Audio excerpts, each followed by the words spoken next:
Hello students, मैं Brijbhushan and welcome to super Shiksha education that involve you.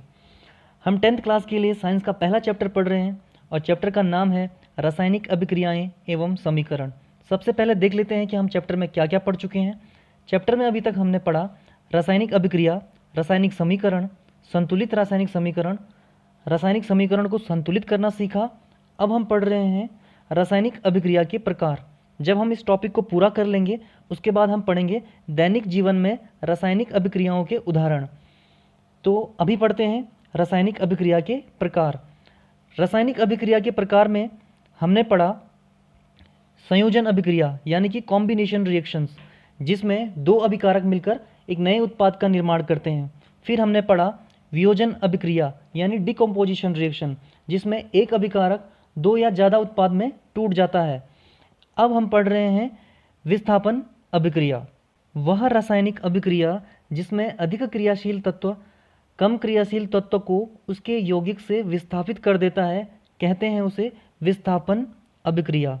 ध्यान दीजिए, अधिक क्रियाशील तत्व कम क्रियाशील तत्व को उसके यौगिक से विस्थापित कर देता है, तब हम कहेंगे विस्थापन अभिक्रिया। विस्थापन अभिक्रिया को हम समझते हैं एक एक्टिविटी के द्वारा जो हमारी NCERT की बुक में है। इस एक्टिविटी में हम क्या करते हैं, दो टेस्ट ट्यूब लेंगे, दो परख नलियाँ लेंगे और दोनों में भर देंगे कॉपर सल्फेट का विलयन। एक परख नली जिसको हमने नाम दिया है B, ये हम मार्कर से दोनों परख नली पे लिखेंगे, एक पे लिखेंगे A, एक पे लिखेंगे B। जो B परख नली है उसको हम एक स्टैंड से जोड़ लेंगे इस प्रकार कि वो बिल्कुल सीधा रहे। उसके बाद हम क्या करेंगे, इस परख नली में धागे की सहायता से, जैसा कि डायग्राम में आप देख पा रहे हैं, एक धागे की सहायता से दो लोहे की कील को डिप करके यानी कि डुबो के रख लेंगे। ये हमारे प्रयोग का पहला हिस्सा है। इसके बाद हम इसके परिणामों को देखते हैं कि क्या हुआ।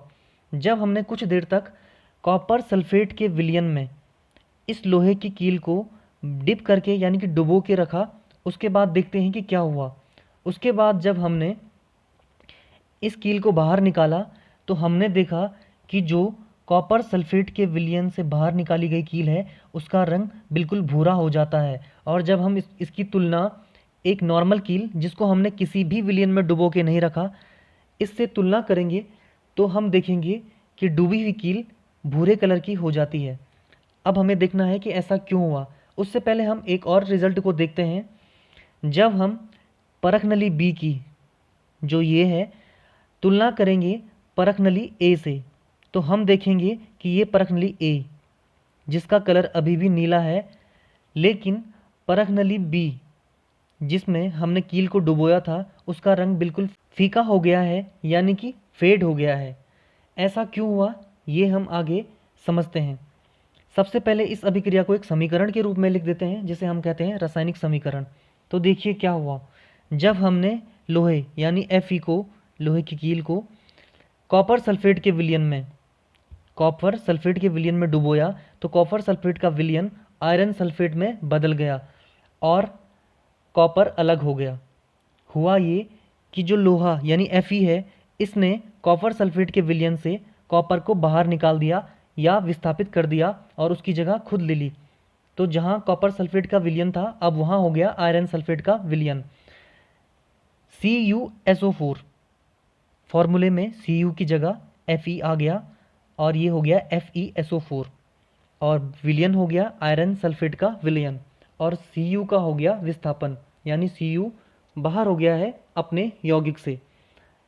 यही एक्टिविटी में हुआ था कि जब हमने इस लोहे की कील को डिप किया था कॉपर सल्फेट का विलयन में जो नीले कलर का था, तो क्या हुआ, कॉपर सल्फेट का विलयन आयरन सल्फेट का विलयन बन गया और उसका कलर हो गया फेड या फीका, और जो ये कील थी उसका कलर हो गया ब्राउन। तो इस अभिक्रिया में हमने देखा कि आयरन ने कॉपर सल्फेट के विलयन से कॉपर को बाहर कर दिया यानी कि उसका विस्थापन कर दिया। एक और उदाहरण देखते हैं विस्थापन अभिक्रिया का। इस अभिक्रिया बिल्कुल पहली अभिक्रिया की तरह है ये अभिक्रिया भी, और इसमें होता ये है कि बस आयरन की जगह ले ली जिंक ने, Zn ने। इसमें विलयन वही है कॉपर सल्फेट का विलयन। इस बार कॉपर विस्थापित होता है, लेकिन आयरन के द्वारा नहीं बल्कि जिंक के द्वारा। कॉपर सल्फेट का विलयन इस बार बन गया जिंक सल्फेट का विलयन। समीकरण बिल्कुल उसी तरीके से लिखी गई है, बस आयरन की जगह यानी कि Fe की जगह रख दिया गया है जिंक को। एक और उदाहरण देखते हैं। इस बार हम विलयन को चेंज कर देंगे, कॉपर सल्फेट का विलयन नहीं, हम लेते हैं इस बार कॉपर क्लोराइड का विलयन। इस बार कॉपर क्लोराइड के विलयन से कॉपर को विस्थापित करता है Pb यानी लेड, सॉलिड फॉर्म में होता है, और कॉपर क्लोराइड का विलयन बन जाता है लेड क्लोराइड का विलयन, और फिर से कॉपर विस्थापित हो जाता है। तो ये तीन तत्व जो आपने पढ़े, Fe यानी कि लोहा, Zn यानी कि जिंक, और Pb यानी लेड, तीनों ही कॉपर को विस्थापित कर देते हैं। क्यों? क्योंकि ये तीनों ही तत्व कॉपर से अधिक क्रियाशील होते हैं। और जैसा कि हमने शुरू में परिभाषा में पढ़ा था कि अधिक क्रियाशील तत्व कम क्रियाशील तत्व को उसके यौगिक से विस्थापित कर देता है, इसलिए हम इसे विस्थापन अभिक्रिया कहते हैं। तो यहाँ विस्थापन क्यों हुआ कॉपर का? कम क्रियाशीलता के कारण। इसीलिए हमें भी लाइफ में अधिक क्रियाशील होने की यानी कि अच्छे से एक्टिव होने की ज़रूरत है। साइंस हमें कभी कभी ऐसे छोटी छोटी चीज़ों से ये चीज़ें सिखाती हैं। आगे पढ़ते हैं। तो जैसा कि हमने देखा, जिंक, लेड कॉपर की अपेक्षा अधिक क्रियाशील तत्व हैं और ये उसको उसके विलयन से विस्थापित कर देते हैं।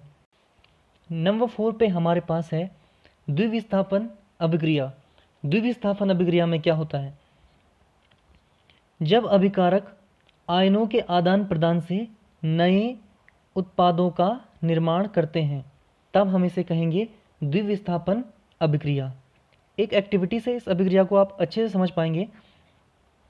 इस एक्टिविटी में हम दो सॉल्यूशन लेते हैं, सोडियम सल्फेट का और बेरियम क्लोराइड का। दोनों हम एक परख नली में लेते हैं, दोनों सॉल्यूशन। अब हम क्या करते हैं, सोडियम सल्फेट के सॉल्यूशन को हम बेरियम क्लोराइड के सॉल्यूशन में मिला देते हैं। जैसा कि आपको डायग्राम में दिख रहा है, एक परख नली से हमने सॉल्यूशन को दूसरी परख नली में ट्रांसफ़र कर दिया है। अब हम देखते हैं कि इस एक्टिविटी में हुआ क्या। रिएक्शन के द्वारा यानी कि समीकरण के द्वारा समझते हैं। इस एक्टिविटी में हुआ, सोडियम सल्फेट यानी जो ये सॉल्यूशन है, सोडियम सल्फेट मिला बेरियम क्लोराइड से, जो सॉल्यूशन दूसरी टेस्ट ट्यूब में है, और उसके बाद बना दो उत्पाद, बेरियम सल्फेट और सोडियम क्लोराइड। कैसे बने अब देखते हैं। जैसा ऊपर हमने पढ़ा, आयनों के आदान प्रदान से। अब आयनों के आदान प्रदान का मतलब क्या है? सबसे पहले हम देखते हैं, जब कोई तत्व धन या ऋणात्मक चार्ज धारण करता है तब हम उसे कहेंगे आयन। सोडियम है, अगर उस पर कोई प्लस या माइनस चार्ज है तो हम उसे कहेंगे सोडियम आयन। सल्फेट है, अगर इस पर भी कोई धन या ऋण चार्ज है तो हम कहेंगे सल्फेट आयन। अब इस एक्टिविटी में क्या हुआ कि जैसे ही हमने इन दोनों विलयन या दोनों सॉल्यूशन को आपस में मिक्स किया, ये आयनों में टूट गए। सबसे पहले सोडियम सल्फेट को देखते हैं, ये टूटा Na पॉजिटिव तथा सल्फेट टूटा SO4 नेगेटिव आयन में। इसके बाद बेरियम क्लोराइड, ये टूटा बेरियम पॉजिटिव या Ba पॉजिटिव तथा क्लोराइड नेगेटिव आयन में। अब दोनों के पास पॉजिटिव और नेगेटिव आयन है, तो होता ये है कि सोडियम सल्फेट का पॉजिटिव आयन यानी Na वाला पोर्शन जुड़ता है बेरियम क्लोराइड के नेगेटिव आयन वाले पोर्शन यानी कि क्लोराइड वाले पोर्शन से, और ये बना देता है सोडियम क्लोराइड 2NaCl, क्योंकि प्लस माइनस एक दूसरे को अट्रैक्ट करेंगे और एक नया उत्पाद बना लेंगे। यही कंडीशन दूसरे आयन के साथ भी होगी, यानी कि सोडियम सल्फेट का जो SO4 नेगेटिव आयन है वो मिल जाएगा बेरियम क्लोराइड के Ba पॉजिटिव आयन से, और ये बना देंगे बेरियम सल्फेट Ba2+ आयन तथा SO4 2- आयन की अभिक्रिया से BaSO4 यानी कि बेरियम सल्फेट के अवक्षेप का निर्माण होता है। अवक्षेप मतलब एक अघुलनशील पदार्थ, और एक अन्य उत्पाद सोडियम क्लोराइड का भी निर्माण होता है। तो हमने समझा द्विविस्थापन अभिक्रिया को कि जब हम अभिकारकों में देखेंगे कि वो आयनों में टूट रहे हैं और अभिकारक आयनों में टूटकर नए उत्पाद का निर्माण करते हैं, यानी अभिकारक आयनों में टूटेंगे, ये अभिकारक हैं, ये टूटेंगे आयनों में और फिर आपस में आयनों के आदान प्रदान से नए उत्पादों का निर्माण करेंगे और उन उत्पादों में अवक्षेप का निर्माण भी होता है। और अवक्षेप का मतलब होता है जल में अघुलनशील पदार्थ। 5th नंबर पे हमारे पास अभिक्रिया है उपचयन एवं अपचयन। उपचयन को इंग्लिश में कहते हैं ऑक्सीडेशन, अपचयन को कहते हैं रिडक्शन। बहुत इंपॉर्टेंट ये दोनों टर्म्स हैं, इनमें थोड़ा कन्फ्यूज़न होता है, इसलिए आप मुझे बहुत ध्यान से सुनेंगे और इनमें थोड़ा सा डिफरेंस समझने की कोशिश करेंगे। उपचयन यानी ऑक्सीडेशन। सबसे पहले ऑक्सीडेशन को देखते हैं। जब किसी पदार्थ में ऑक्सीजन की वृद्धि होती है तब हम कहेंगे उसका उपचयन हुआ है। या फिर दूसरी कंडीशन है कि जब किसी पदार्थ में हाइड्रोजन की कमी होती है तब हम कहेंगे कि उसका उपचयन हुआ है। यानी कि किसी भी पदार्थ के लिए उपचयन की दो कंडीशन है, अगर पदार्थ में ऑक्सीजन की वृद्धि हो या हाइड्रोजन की कमी हो तभी हम कहेंगे कि उसका उपचयन हो रहा है। और इसके ठीक विपरीत, इसके ठीक उलट है अपचयन यानी रिडक्शन। तो आपको केवल एक चीज़ याद रखनी है, आप उपचयन याद रख लेंगे और उसका जो उल्टा होगा वही परिभाषा होगी अपचयन या रिडक्शन की। उसकी डेफिनेशन है कि जब किसी पदार्थ में ऑक्सीजन की कमी होती है, यहाँ वृद्धि थी ऑक्सीजन की, या फिर जब किसी पदार्थ में हाइड्रोजन की वृद्धि होती है तब हम कहेंगे कि उस पदार्थ का क्या हो रहा है, उपचयन हो रहा है। इस तरह से आप अपचयन और उपचयन में डिफरेंस समझ रहे हैं। अब उपचयन एवं अपचयन को समझने के लिए हम करेंगे एक एक्टिविटी। इसमें हम एक चाइना डिश लेते हैं और उस चाइना डिश मतलब वो चीनी मिट्टी के बर्तन, उसमें हम कॉपर पाउडर लेते हैं, यानी कॉपर का पाउडर फॉर्म लेते हैं, ये जो ब्राउन कलर का आपको दिख रहा है। उसके बाद हम इस चाइना डिश को यानी इस कटोरी को एक स्टैंड में रख लेते हैं। एक ट्राईपॉड स्टैंड आता है, उसमें हम इसे रख लेंगे और यहाँ स्टैंड के ऊपर हम एक जालीदार गेज को रख लेते हैं, वायर गेज कहते हैं जिसके ऊपर हम चाइना डिश को रखते हैं। फिर उसके बाद हम एक बर्नर की हेल्प से इस कॉपर पाउडर को गर्म करते हैं। जब हम कॉपर पाउडर को गर्म करते हैं तो अब हम देखते हैं कि इस एक्टिविटी से हमें क्या मिलता है। जैसे ही हमने कॉपर पाउडर को गर्म किया तो कोई भी पदार्थ किसकी उपस्थिति में जलता है, ऑक्सीजन की उपस्थिति में। तो यहाँ जब हम कॉपर को गर्म करेंगे तो उसका संयोग होगा ऑक्सीजन से और बनता है copper oxide, Cu plus O2 तो बना CuO, 2Cu plus O2 2CuO यानी कॉपर ऑक्साइड। इस अभिक्रिया में क्या हो रहा है, एक पदार्थ है कॉपर और उसमें ऑक्सीजन की वृद्धि हो रही है। और हमने क्या पढ़ा था कि जब किसी पदार्थ में ऑक्सीजन की वृद्धि होती है तो वो क्या है, उपचयन। तो ये अभिक्रिया क्या है, उपचयन अभिक्रिया। कॉपर में ऑक्सीजन की वृद्धि हो रही है तो ये अभिक्रिया है उपचयन अभिक्रिया। अब हम इसी अभिक्रिया को आगे बढ़ाते हैं। यही कॉपर ऑक्साइड को हमने लिया और उसको हाइड्रोजन की उपस्थिति में गर्म किया। इस बार हमने गैस ऐड की हाइड्रोजन। तो यहाँ पर क्या होता है कि जो कॉपर ऑक्साइड यानी CuO से ऑक्सीजन निकलकर पहुँच जाता है इस हाइड्रोजन के पास। और यहाँ देखिए उत्पाद में एक हमें H2O का मॉलिक्यूल यानी जल का अणु मिल जाता है, क्योंकि उसके पास यहाँ कॉपर ऑक्साइड से एक ऑक्सीजन आकर H2 को मिल गया और यहाँ बन गया H2O। और यहाँ पर कॉपर फिर से अलग हो जाता है। तो यहाँ पर क्या हुआ, इस अभिक्रिया में कॉपर ऑक्साइड में से ऑक्सीजन का ह्रास यानी कि कमी हो गई। तो ये अभिक्रिया कहलाएगी उपचयन अभिक्रिया, क्योंकि जब किसी पदार्थ में ऑक्सीजन की कमी होती है तो उसे हम अपचयन कहते हैं। इस अभिक्रिया में कॉपर ऑक्साइड से ऑक्सीजन निकलकर हाइड्रोजन के पास चला जाता है और यहाँ हमें H2O का मॉलिक्यूल प्राप्त होता है और कॉपर अलग हो जाता है। तो इस अभिक्रिया में क्या हुआ, कॉपर ऑक्साइड से ऑक्सीजन की कमी हो गई है, इसलिए हम इसे कहेंगे अपचयन। यानी जब किसी पदार्थ में ऑक्सीजन की कमी होती है तो उस अभिक्रिया को हम अपचयन यानी कि रिडक्शन अभिक्रिया कहते हैं। अब हम उपचयन तथा अपचयन अभिक्रिया को एक साथ समझने का प्रयास करते हैं। इस समीकरण में हम देखते हैं कि कॉपर ऑक्साइड को जब हम हाइड्रोजन की उपस्थिति में गर्म करते हैं तो हमें कॉपर अलग मिलता है और जल का अणु अलग प्राप्त होता है उत्पाद के रूप में। तो इस अभिक्रिया में हुआ क्या?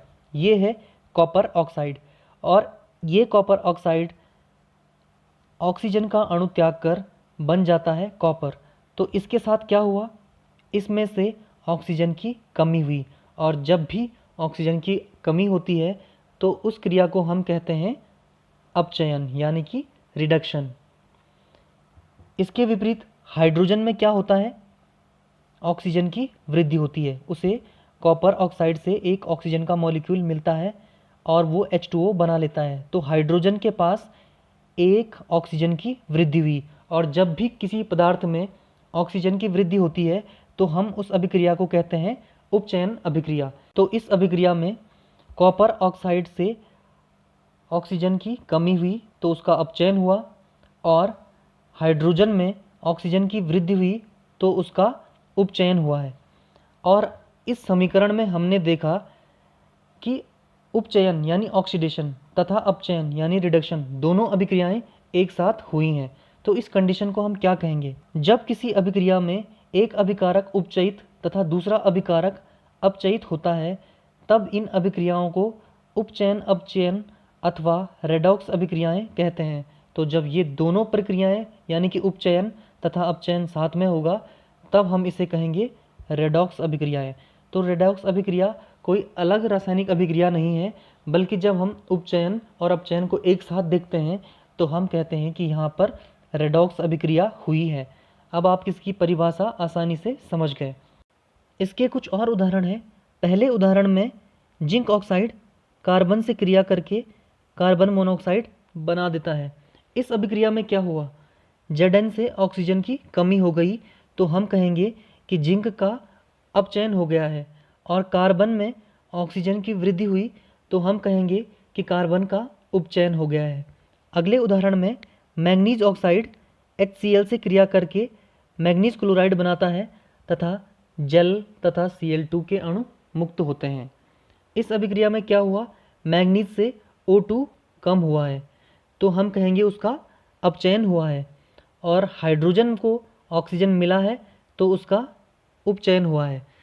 तो हम इतना याद रखेंगे कि जब किसी अभिक्रिया में ऑक्सीजन की कमी होगी तो उसका अपचयन हो जाएगा, और ऑक्सीजन की वृद्धि होगी तो उसका उपचयन हो जाता है। अब हम देखते हैं दैनिक जीवन में उपचयन अभिक्रियाओं के प्रभाव। दैनिक जीवन में उपचयन का सामान्य उदाहरण है संक्षारण यानी कोरोजन। इसमें क्या होता है? जब कोई धातु अपने आसपास अम्ल आर्द्रता आदि के संपर्क में आती है तब ये संक्षारित हो जाती है। संक्षारित हो जाती है मतलब उस पर क्या लग जाता है? जंग लग जाता है और उसका क्षरण हो जाता है। जैसे लोहे की जंजीर को आप देख पा रहे हैं, अगर ये वायु नमी और आर्द्रता के संपर्क में आ जाती है तो इस पर जंग लगना शुरू हो जाता है, क्योंकि ऑक्सीजन यानी कि वायु की उपस्थिति में आने पर इसका ऑक्सीकरण होना शुरू हो जाता है, और इसी को हम क्या कहते हैं? संक्षारण। इसके अलावा इसके और उदाहरण है चांदी के ऊपर काली परत तथा तांबे के ऊपर हरी परत। ये भी संक्षारण के उदाहरण हैं। ये दोनों भी संक्षारण के उदाहरण हैं। इसके बाद अगला उपचयन का उदाहरण है दैनिक जीवन में विकृत गंधिता, जिसको हम इंग्लिश में कहते हैं रैंसिडिटी। इसका क्या मतलब होता है? जब हम कहते हैं सामान्य भाषा में भोजन को कि यह बासी हो गया है तो इसका मतलब है रैंसिडिटी या विकृत गंधिता, क्योंकि उस पर एक बेकार सी स्मेल आने लग जाती है, इसलिए हम इसे कहते हैं विकृत गंधिता। इस अभिक्रिया में क्या होता है? वसा एवं तेल युक्त खाद्य सामग्री को जब लंबे समय तक रखा जाता है तो उपचयित होने के कारण उसके स्वाद तथा गंध में परिवर्तन हो जाता है। इसे रोकने के लिए प्रतिऑक्सीकारक यानी एंटीऑक्सीडेंट्स मिलाए जाते हैं। इसका एक उदाहरण हम सब ने देखा है, चिप्स का पैकेट सब लोग खरीदते हैं, उसमें एक गैस भरी होती है, तो वो ऐसे ही कोई भी हवा नहीं होती बल्कि वो नाइट्रोजन गैस होती है। चिप्स के पैकेट में। और वो क्यों भरी होती है? क्योंकि अगर इसमें ऑक्सीजन होगी इसके अंदर तो वो चिप्स होते हैं ना जो, उनसे अभिक्रिया करके उनको ऑक्सीकृत कर देगी और वो ख़राब हो जाएंगे। इसलिए अगर उनका ऑक्सीकरण होने से बचाना है तो हम उसमें नाइट्रोजन गैस को भर देते हैं। तो ये थे दैनिक जीवन में उपचयन के कुछ उदाहरण। उपचयन का मतलब होता है ऑक्सीजन का जुड़ना। कोई भी चीज़ जब ऑक्सीजन के संपर्क में आती है तो उसका ऑक्सीकरण हो जाता है, और ये दैनिक जीवन में उसके कुछ उदाहरण थे। इसी के साथ हमारा फर्स्ट चैप्टर कंप्लीट हो गया है साइंस का। आने वाले वीडियोस में मैं साइंस का सेकंड चैप्टर शुरू करने वाला हूँ। फर्स्ट चैप्टर हमने 3 वीडियोस में ख़त्म किया और सारे टॉपिक को बहुत अच्छे से कवर किया है। इससे रिलेटेड क्वेश्चन है जो फर्स्ट चैप्टर के, आप उन सारे क्वेश्चन को एक बार प्रैक्टिस करेंगे, और अगर कोई भी क्वेश्चन आपको समझ में नहीं आता है तो आप मुझे उस क्वेश्चन के आंसर पूछेंगे। आप कमेंट्स कर सकते हैं या मुझे टेक्स्ट करेंगे। तब तक के लिए पढ़ते रहें और लेते रहें सुपर शिक्षा। Thank you.